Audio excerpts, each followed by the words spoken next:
Hello प्यारे बच्चों, स्वागत है आप सभी का स्टडी विद अनीस सर के इस प्यारे से यूट्यूब चैनल पर।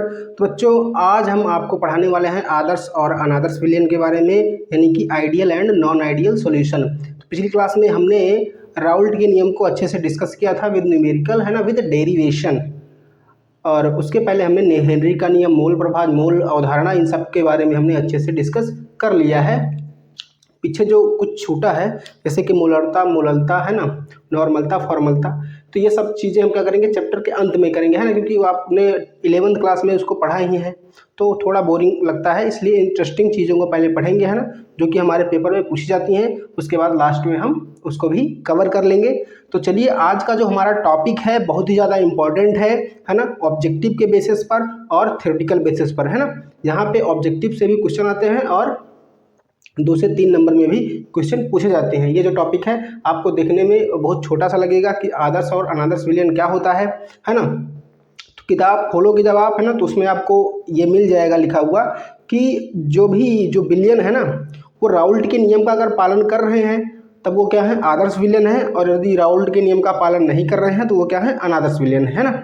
लेकिन इस बात का हमें कुछ मतलब समझ में आता नहीं है ना कि कौन सा विलयन राउल्ट के नियम का पालन कर रहा है, कौन सा राउल्ट के नियम का पालन नहीं कर रहा है ना।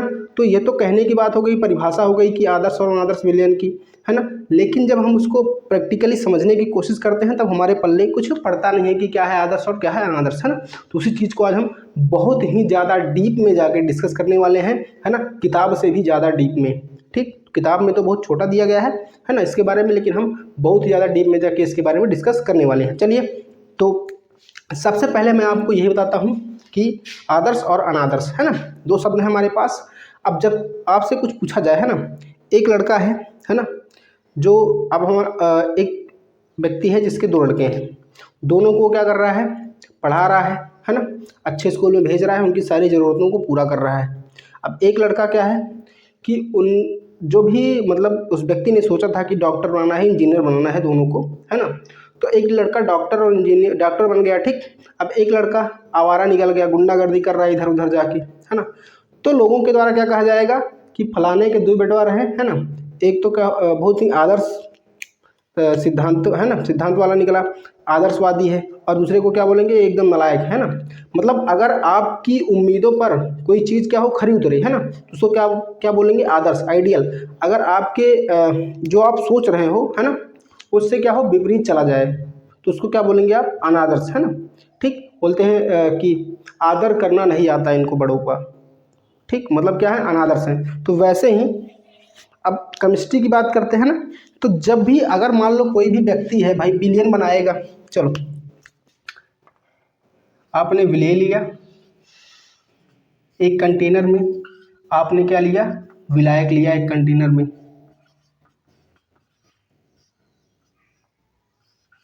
अब इसको मिलाकर आपने बना दिया विलयन,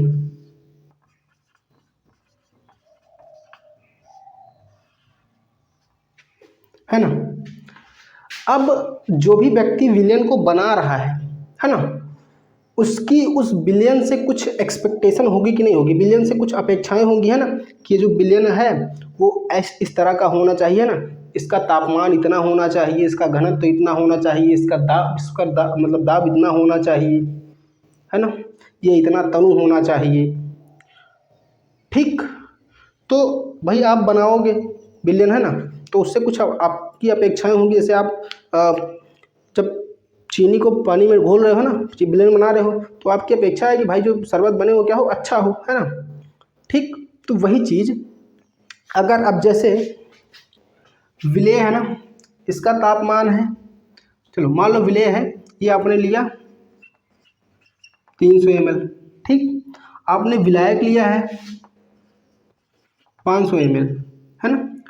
तो अब आपसे जब पूछा जाएगा कि चलिए आपने विलेय ले लिया 300 ml, विलायक ले लिया 500 ml, है ना, और अब बिलियन की जब बात आएगी तो बिलियन कितना होगा, है ना, उसका आयतन बताना है आपको। तो अगर किसी बच्चे से भी आप पूछोगे तो वो आपको बता देगा कि भैया कितना होगा, 5 3 800 ml होगा, है ना। लेकिन वही बात है कि आप बच्चों की तरह सोच रहे हैं, यहाँ पे आपको बच्चों की तरह नहीं सोचना है ना।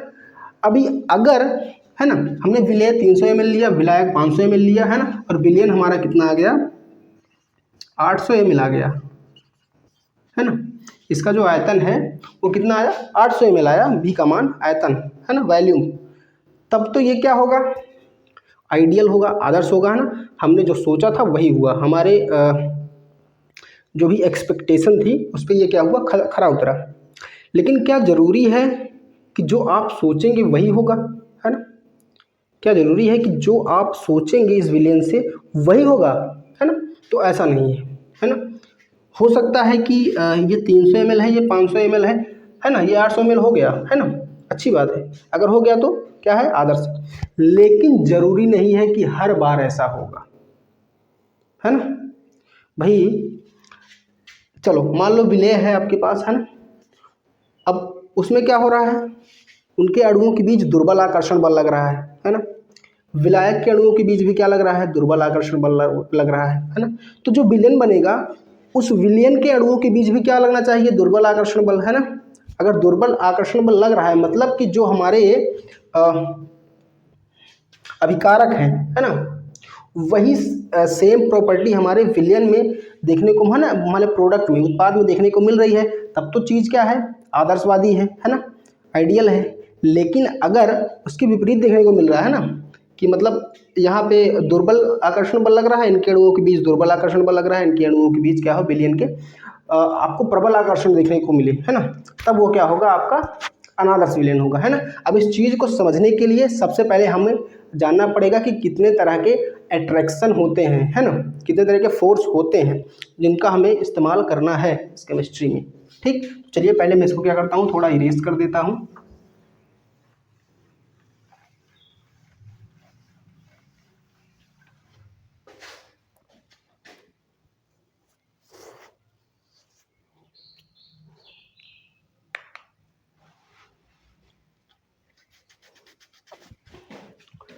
देखिए, हमें 3 तरह के फोर्स के बारे में आपने 11th क्लास में पढ़ा होगा, नहीं भी पढ़ा है तो कोई दिक्कत नहीं है ना। एक भी ऐसी क्लास, है ना, अगर आपने 11th की नहीं पढ़ी है तो भी कोई दिक्कत नहीं है, सारा का सारा चीज़ें, है ना, आपके दिमाग में फिट हो जाएगा, उसकी टेंशन नहीं लेनी है ना। कि कई लोग बोलते हैं कि अगर आपने 11th में केमिस्ट्री नहीं पढ़ी है तो 12th में आपको समझ में नहीं आने वाला, ऐसा कोई बात नहीं है ना। मैं जो कुछ भी पढ़ाऊँगा एक्यूरेट आपके दिमाग में जाके छप जाएगा। ठीक, तो हमें सबसे पहले जानना होगा कि फोर्स कितने होते हैं, है ना। तो सबसे पहले हमें जानना होगा कि वंडर वाल बल, है ना,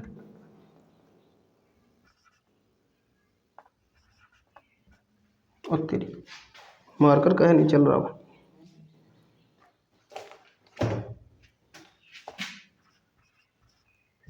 वंडर वाल आकर्षण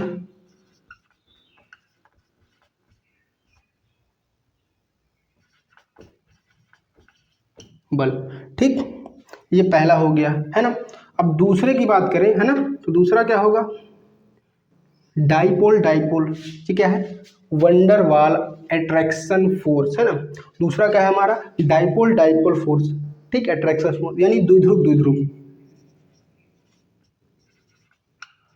द्विध्रुव द्विध्रुव आकर्षण बल।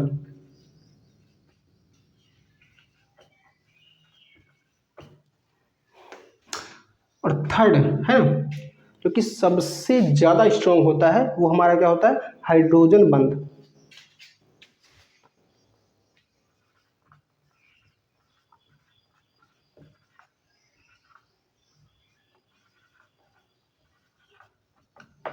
है ना।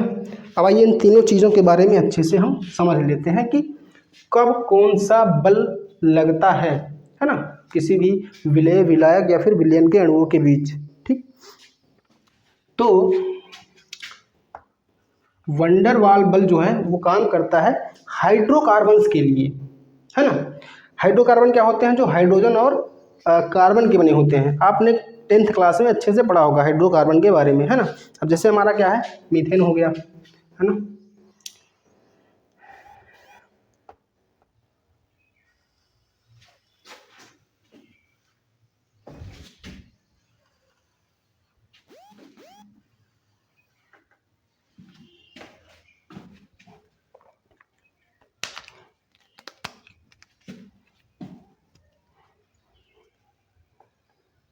जब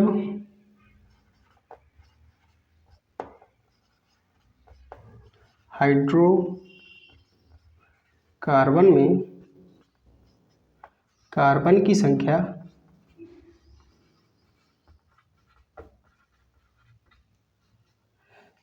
4 से कम हो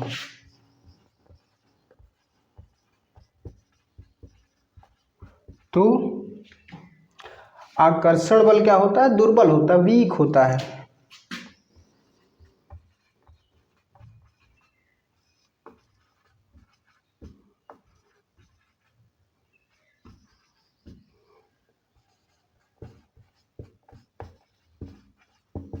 अब बोले तो हाइड्रोकार्बन यानी कि हमारा क्या हो गया?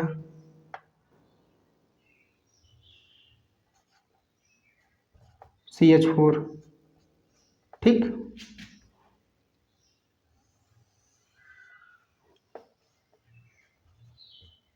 आपको पता होगा ये क्या है? मीथेन है ना भाई। हाइड्रोकार्बन है जो हाइड्रोजन और कार्बन से मिलकर बना हुआ है ना।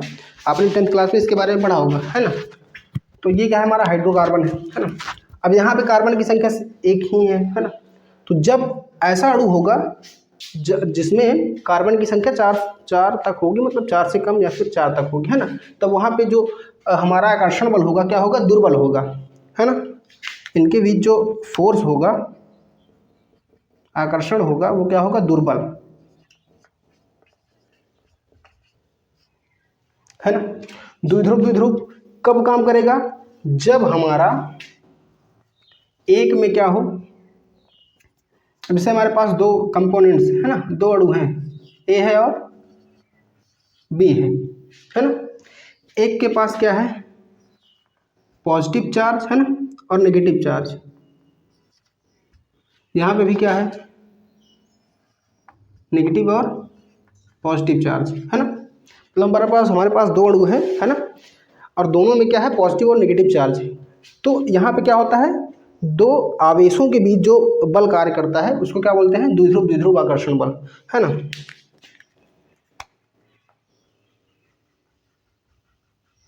यहाँ पर जो आकर्षण बल लगेगा वो क्या होगा? दुर्बल,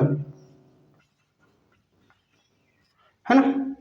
और थर्ड, है ना, सबसे ज्यादा पावरफुल स्ट्रॉन्ग हमारा क्या होता है? हाइड्रोजन बंध, है ना। यह किसके किसके किसके बीच लगता है? आप याद कर लो। फोन बोले तो फ्लोरीन, ऑक्सीजन और नाइट्रोजन के बीच, है ना। और सामने क्या होगा? हमारा हाइड्रोजन होगा, है ना। इन तीनों के बीच जो भी बंध कार्य करता है उसको बोलते हैं हाइड्रोजन बंध, है ना।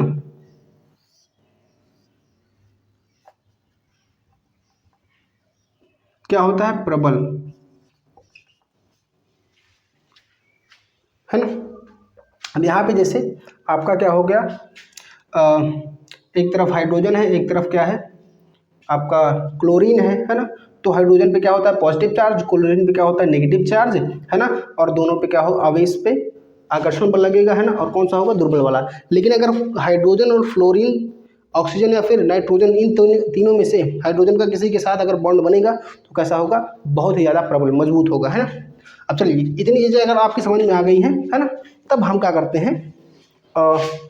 उदाहरण लेके आपको समझाने की कोशिश करते हैं ना। एक बार चेक कर ले सब कुछ सही से आ रहा है कि नहीं।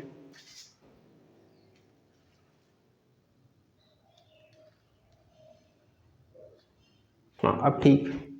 चलिए देखिए, हमारे पास हम ले लेते हैं, है ना, विलेय के रूप में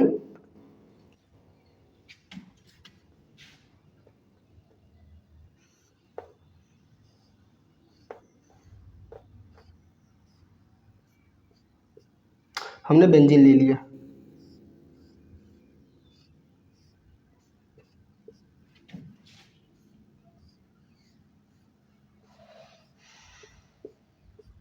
ठीक, और यहाँ पर हम ले रहे हैं क्या?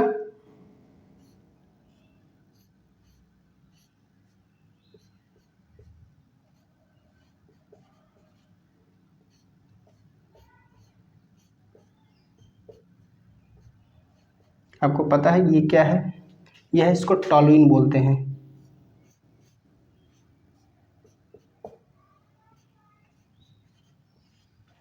ये हमारा क्या है, मैं लिख दे रहा हूँ, ये विलेय में हमारे जो है ना वो बेंजीन के अणु हैं, ये क्या है हमारा, टॉलुइन है।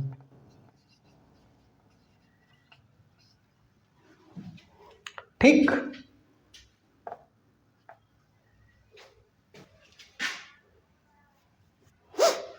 समझ में आ रहा है, दिख रहा है सब कुछ। ठीक, क्या होगा, ये हमारा क्या है, बेंजीन है ना। अब अगर आपसे पूछा जाए हमारा जो विलेय है ना, ये क्या है, बेंजीन हमने ले रखा है।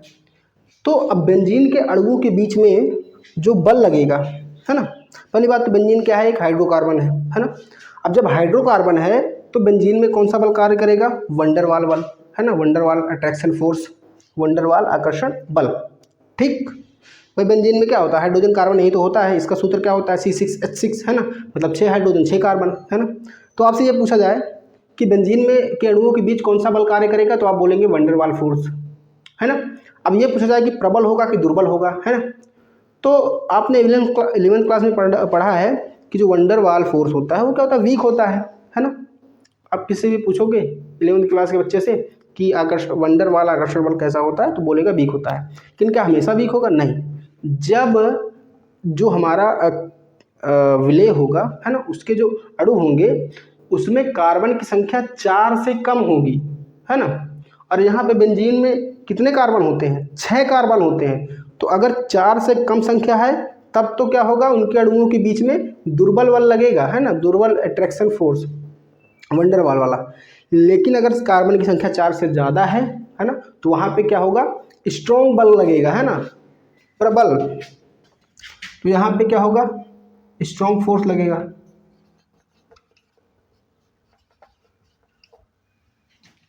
अब यहाँ पे देखते हैं, है ना, यहाँ पे भी क्या कौन सा बल कार्य करेगा, यहाँ पे भी सेम बल कार्य करेगा, वंडरवाल फोर्स, है ना। यहाँ पे मैं लिख दे रहा हूँ वंडरवाल,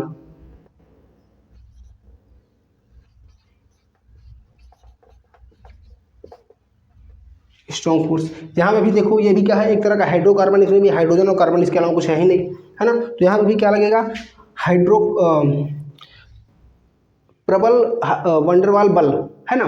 क्योंकि यहाँ पे भी देखो कार्बन की संख्या ये 6 तो पहले से ही है, एक साथ 7 कार्बन की संख्या, है ना। तो यहाँ पे क्या हो जाएगा, प्रबल वंडर वाल बल। अब देखो यहाँ पे विलेय के अणुओं के बीच में क्या है, प्रबल वंडरवाल फोर्स है। विलायक के अणुओं के बीच भी क्या है, प्रबल वंडरवाल फोर्स है ना। भाई इनके बीच जो आकर्षण बल है ना, वो क्या है, प्रबल वाला है ना। यहाँ पे भी इनके अणुओं के बीच भी क्या है, प्रबल वाला है ना।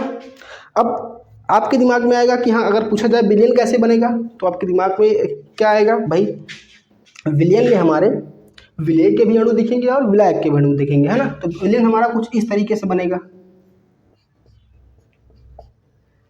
ये बेंजीन के अणु हो गए,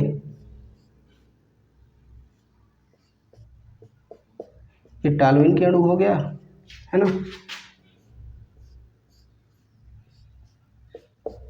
ये बेंजीन हो गया, ये टॉलुइन हो गया, है ना। तो भाई विलेन में आपको क्या दिखेगा, ये हमारा क्या हो गया, विलेय, ये हो गया विलायक,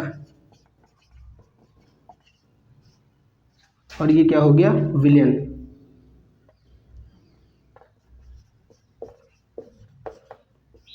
है ना। तो अब विलयन में भाई देखो दोनों के ही अणु दिखेंगे, विलेय के भी और विलायक के भी, है ना, यानी कि बेंजीन के भी और टॉलुइन के भी।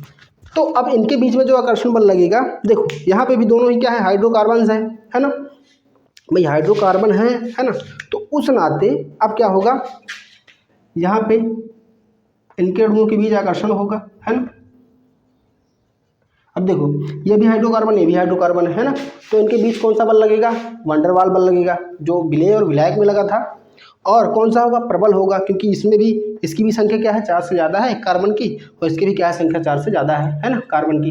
तो यहाँ पे क्या होगा, स्ट्रोंग वंडरवाल फोर्स, है ना। अब ये देखो, ये जो विलेन बना ये हमारे उम्मीदों पर बिल्कुल खरा है, खरा उतरा है ना। मतलब हमारा विलेन है ना, उनके अणुओं के बीच में क्या था, प्रबल आकर्षण बल वंडरवाल वाला। विलायक में क्या था, प्रबल आकर्षण बल वंडरवाल वाला। तो विलेन भी हमारा क्या बना, स्ट्रॉन्ग आकर्षण बल वाला, है ना। तो ये हमारा विलेन क्या हो जाएगा, कैसा विलेन हो जाएगा, तो ये हमारा हो जाएगा आदर्श विलेन, है ना। अब बात करते हैं नॉन आइडियल सॉल्यूशन की, ठीक, वो कैसे होगा, है ना। तो चलिए पहले आप इसका अच्छे से स्क्रीनशॉट ले लीजिए, उसके बाद मैं आपको समझाने की कोशिश करता हूँ, है ना, कि दुर्बल आकर्षण बल कैसे काम करेगा अगर विलेय और विलायक में प्रबल आकर्षण बल है तब भी। जल्दी से आप स्क्रीनशॉट ले लीजिए, है ना। आई थिंक आपने स्क्रीनशॉट ले लिया होगा।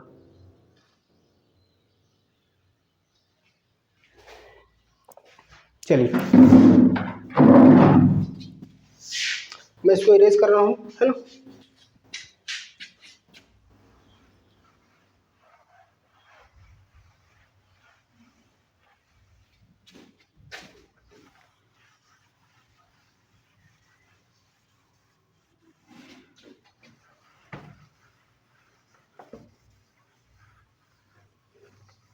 चलिए देखिए, इस बार मैं विलेय के रूप में क्या ले रहा हूँ, फिर से वही बेंजीन,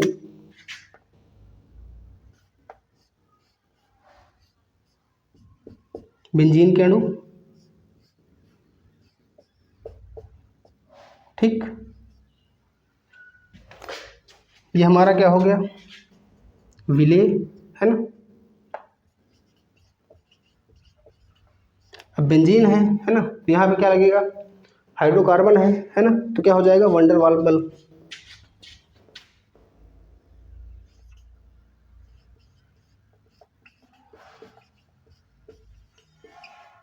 कैसा, प्रबल, है ना। लेकिन विलायक के रूप में हम क्या ले रहे हैं, एल्कोहल, है ना। एल्कोहल का फॉर्मूला क्या होता है, ये होता है CH3OH, है ना।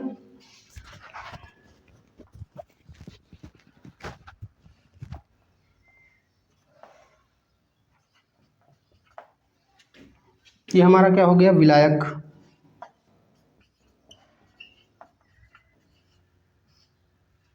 चलिए अब देखिए यहाँ पे कौन सा बल कार्य करेगा, तो सबसे पहले देखो हाइड्रोजन पे क्या होता है, पॉजिटिव चार्ज, ऑक्सीजन पे क्या होता है, नेगेटिव चार्ज, है ना। और जब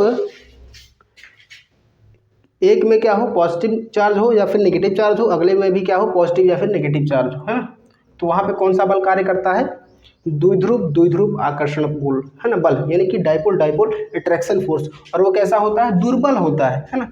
तो इन दोनों के बीच जो बल कार्य करेगा वो कैसा होगा, दुर्बल, द्विध्रुव दुर्बल आकर्षण बल।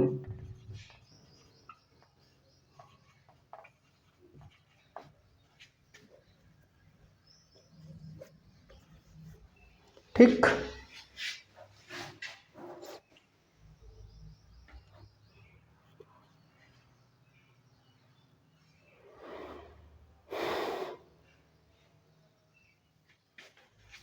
सही है ना।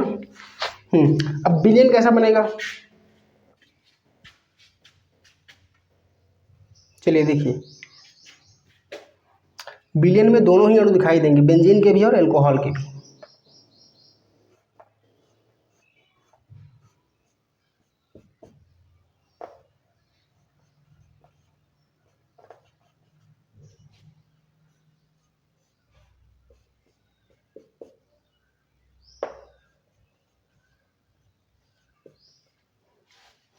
अब देखो यहाँ पे वीट अट्रैक्शन फोर्स है ना, लेकिन उतना भी नहीं है, ठीक।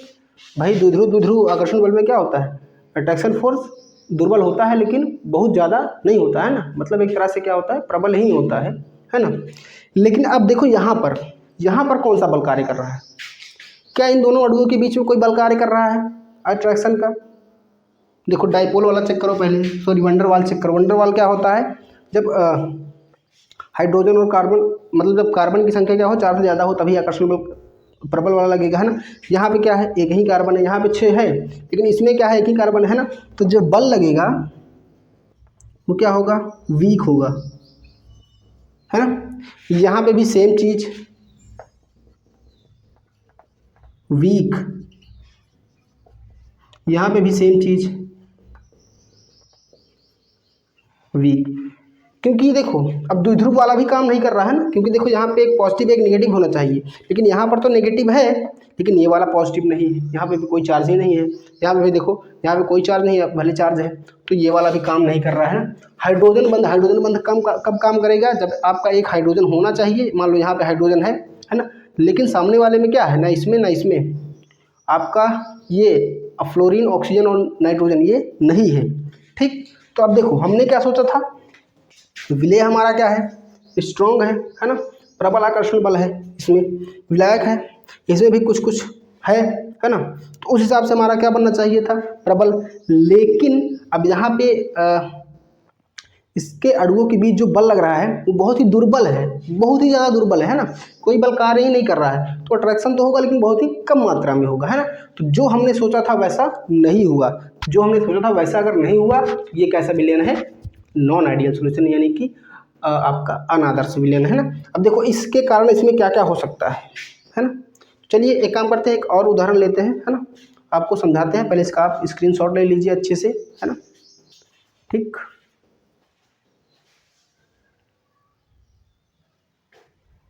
चलिए इसको मैं क्या कर दे रहा हूँ, इरेज कर दे रहा हूँ।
एक तरफ ले लेते हैं कीटोन, अपना सॉरी एसीटोन,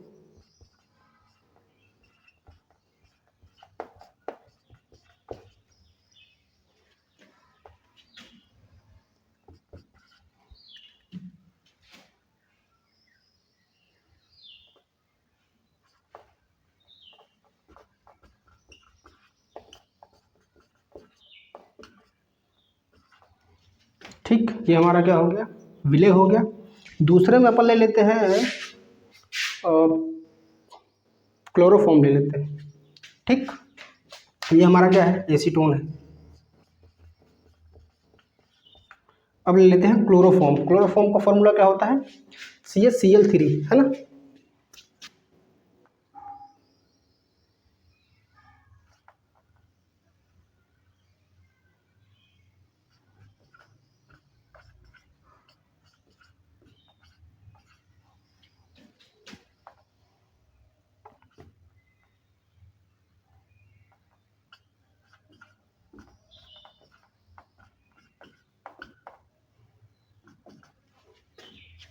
ठीक, समझ में आया, है ना। अब देखो क्या करना है, यहाँ पे हम देखते हैं कौन कौन सा बल कार्य कर रहा है। ये हमारा देखो डबल बॉन्ड है, ये बॉन्ड जब टूटेगा तो इस पर क्या आएगा, पॉजिटिव चार्ज, इस पर नेगेटिव चार्ज, यहाँ पे भी क्या आएगा, इस पर नेगेटिव, इस पर पॉजिटिव, है ना। तो चार्ज हो रहा है ना, तो इनके बीच जो बल कार्य करेगा, दो आवेशों के बीच जो बल कार्य करता है उसको क्या बोलते हैं, अपना डाइपोल डाइपोल अट्रैक्शन फोर्स, यानी कि द्विध्रुव आकर्षण बल, है ना। तो यहाँ पे क्या काम कर रहा है, डाइपोल अट्रैक्शन फोर्स, ठीक। अब यहाँ पे देखो, यहाँ पे हमारा क्या है, एक तरफ हाइड्रोजन है जिसमें पॉजिटिव होता है, यहाँ पे क्या है, क्लोरीन है ना, जिसमें क्या होता है, नेगेटिव चार्ज है। तो यहाँ पे भी डबल बॉन्ड, सॉरी, है ना, डाइपोल डाइपोल अट्रैक्शन फोर्स होगा भाई, एक पॉजिटिव एक नेगेटिव है ना। तो क्या करेंगे इसको, यहाँ पे भी वही होगा, dipole dipole dipole attraction force. ये क्या होगा, डाइपोल अट्रैक्शन फोर्स वीक होगा, सही बात है, कमज़ोर। ये भी क्या होगा, वीक होगा, है ना, कमज़ोर ही होता है, बहुत ज़्यादा प्रभावशाली नहीं होता है। अब इन दोनों को मिलाकर जो विलेन बनाया जाएगा, ये हमारा मान लो विलेय हो गया, और ये हमारा क्या हो गया, विलेन हो गया, सॉरी विलायक, है ना। अब इन दोनों को मिलाकर जो विलेन बनेगा, है ना, तो उस विलेन में दोनों ही अणु देखने को मिलेंगे, इसके भी इसके भी। एक अपन इसको ले लेते हैं, एक इसमें का ले लेते हैं, तो CH3 C double bond O, है ना, CH3 C double bond O, ठीक। एक अणु हम इसके ले रहे हैं, एक अणु इसका ले रहे हैं।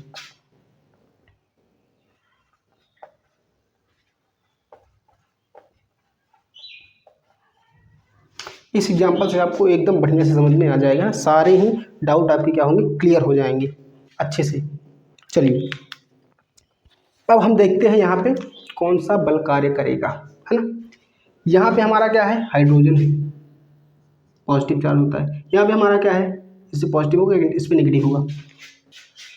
और मैंने हाइड्रोजन बंध के बारे में पहले से ही बता रखा है, जब एक तरफ हमारा क्या हो, हाइड्रोजन हो, और एक तरफ क्या हो, ऑक्सीजन, फ्लोरीन या फिर नाइट्रोजन, तीनों में से कोई भी हो, तब वहाँ पर जो बंध बनेगा वो क्या होगा, भयंकर प्रबल आकर्षण बल, है ना, ठीक, भयंकर अट्रैक्शन फोर्स होगा, है ना, हाइड्रोजन बंध, हाइड्रोजन।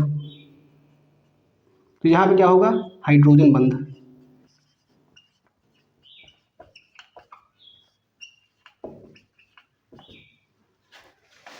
है ना। और ये क्या होगा, प्रबल होगा।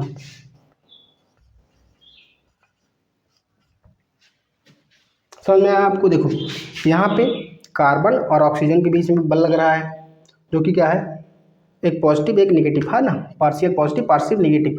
तो द्विध्रुवाकर्षण बल कार्य कर रहा है ना, जो कि क्या होता है, वीक होता है। यहाँ पर देखो क्लोरीन और हाइड्रोजन के बीच में बंध काम कर रहा है, जो कि क्या होता है, एक पॉजिटिव है एक नेगेटिव है ना। तो डाइपोल अट्रैक्शन फोर्स यानी कि द्विध्रुवाकर्षण बल क्या होता है हमारा, वीक यानी कि कमजोर होता है ना। लेकिन जब इसका एक अणु लिया हमने, है ना, इसका विलेन बना लिया। अब देखो ऑक्सीजन और हाइड्रोजन के बीच में बंध बन रहा है ना। और जब हाइड्रोजन और ऑक्सीजन के बीच में बंध बनता है तो उसको अपन क्या बोलते हैं, हाइड्रोजन बंध, और जो कि क्या होता है, सबसे ज़्यादा प्रबल होता है ना।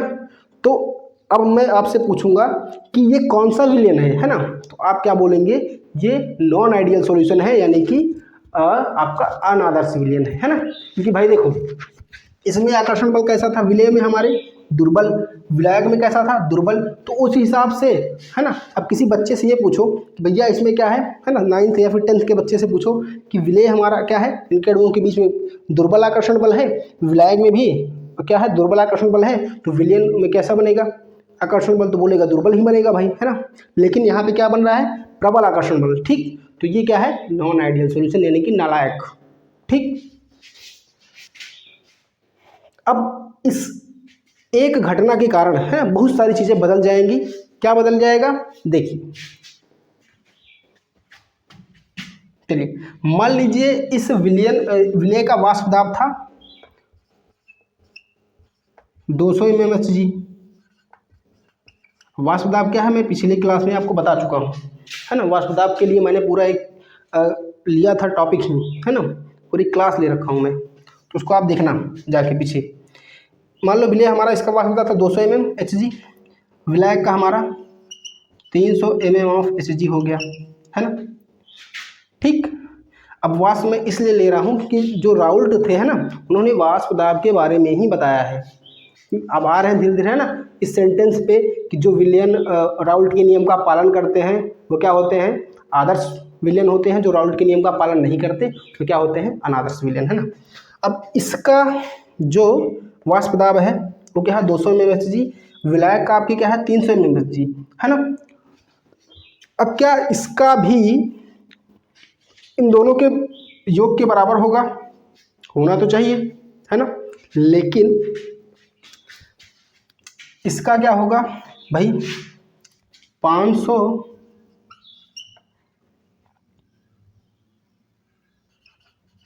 mmHg होना चाहिए। ठीक, मान लो इसको हम क्या मान ले रहे हैं, ये ए हो गया, ये हमारा बी हो गया, है ना। तो हमारा जो विलेन बनना चाहिए वो, हमारा जो विलेन है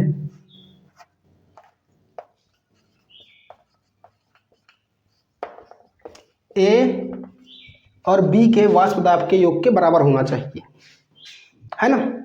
भाई राउल्ट का नियम क्या कहता है, मैंने पढ़ा रखा है,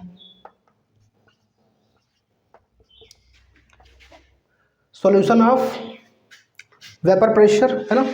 यानी कि विलयन का जो वाष्प दाब होगा वो विलयन में उपस्थित विलेय तथा विलायक के मतलब अगर आपका विलेय और विलायक दोनों ही क्या है वाष्पशील, है ना, वाष्पशील होना चाहिए, तो विलेय तथा विलायक के वाष्प के बीजगणितीय योग के बराबर होगा। यानी कि दोनों के ही क्या है मूल अंश पर निर्भर करेगा, यानी कि हमारा Pa प्लस Pb, ये हमारा क्या है राउल्ट का नियम है ना। तो ये होना चाहिए, है ना। अब लेकिन यहाँ पे ऐसा होगा नहीं, है ना। क्या होगा, जो विलयन का वाष्प दाब है वो क्या होगा, कम होगा, इन दोनों के योग से क्या होगा, कम होगा। क्यों कम होगा, कि यहाँ पे क्या होगा भाई प्रबल आकर्षण बल होगा, है ना, अणुओं के बीच में। जब अणुओं के बीच में प्रबल आकर्षण बल होगा, है ना, तो अणुओं को अलग होने में समस्या होगी, है ना। जब अलग होने में समस्या होगी तो वो वाष्प कम मात्रा में बनाएंगे, जितना उनको बनाना चाहिए था उतना वाष्प नहीं बना पाएंगे। और ये बात मैंने आपको वाष्प दाब वाले वीडियो में अच्छे से समझाया है ना, कि कब वाष्प कम बनता है, कब वाष्प ज़्यादा बनता है ना। तो वही चीज़ है, जब इनके बीच में आकर्षण बल क्या है स्ट्रॉन्ग वाला है ना, तो वाष्प क्या होगा कम बनेगा। और ये हमारा राउल्ट का नियम नहीं है, और ये देखो विलियन राउल्ट के नियम का पालन नहीं कर रहा है। तो जब विलियन राउल्ट के नियम का पालन नहीं करता तब उसको अपन क्या बोल देते हैं, ये अनादर्श विलियन है। ठीक, अब क्या यही कुछ चीज़ें हैं, और भी है ना। और क्या है, अब देखो इसके घनत्व पर भी क्या होगा फर्क पड़ेगा, है ना, इसके आयतन पर भी फर्क पड़ेगा। आयतन पे फर्क कैसे पड़ेगा, अब यहाँ पे क्या था दुर्बलाकर्षण बल, है ना, यहाँ पे क्या था प्रबल आकर्षण बल। ठीक, अब सॉरी यहाँ पे भी क्या है दुर्बल आकर्षण बल, है ना। तो जो आपका आयतन है वो घनत्व पे ही निर्भर करेगा। जब अणुओं के बीच में घनत्व क्या होगा बहुत ज़्यादा मात्रा में होगा तो आयतन क्या होगा कम होगा, है ना। और जब अणुओं के बीच में क्या होगा आकर्षण बल बहुत ज़्यादा मात्रा में होगा तो हमारा जो आयतन होगा कम होगा। लेकिन अगर अणुओं के बीच में आकर्षण बल क्या हो बहुत कम मात्रा में हो तो आयतन क्या होगा ज़्यादा होगा, है ना। भाई देखो यहाँ पे मान लो अणु इतने दूर दूर है ना। अब आकर्षण बल क्या है कम है ना। तो आयतन मतलब कि इसके जो अणु हैं थोड़ा दूर दूर होंगे, मतलब इसका घनत्व थोड़ा कम होगा। अब लेकिन इसके अणुओं के बीच में आकर्षण बल प्रबल है ना। जैसे ईंट होता है, जैसे पानी है आपका, है ना, पानी का जो आयतन होगा वो क्या होगा ज़्यादा होगा, है ना। क्यों, क्योंकि उनके अणुओं के बीच में आकर्षण बल क्या होता है कम होता है ना। घनत्व क्या होता है बहुत कम होता है ना। तो आयतन क्या होता है ज़्यादा। लेकिन वहीं पे अगर इनके अणुओं के बीच में क्या हो अट्रैक्शन फोर्स बहुत ज़्यादा है, हाइड्रोजन बंधन है, तो अणुओं के बीच में दूरी क्या होगी बहुत कम मात्रा में होगी, तो आयतन भी क्या होगा कम हो जाएगा, है ना। तो आई होप कि आपको ये सारी चीज़ें समझ में आ गई होंगी, है ना, कि कैसे ये जो सेंटेंस है ये जो लाइन है ना एनसीईआरटी में आपके, कि वे विलेन जो राउल्ट के नियम का पालन करते हैं वो क्या कहलाते हैं आपके आदर्श विलेन, और जो राउल्ट के नियम का पालन नहीं करते वो क्या कहलाते हैं अनादर्श विलेन, है ना। तो चलिए जल्दी से इसका आप क्या कीजिए स्क्रीनशॉट ले लीजिए, है ना।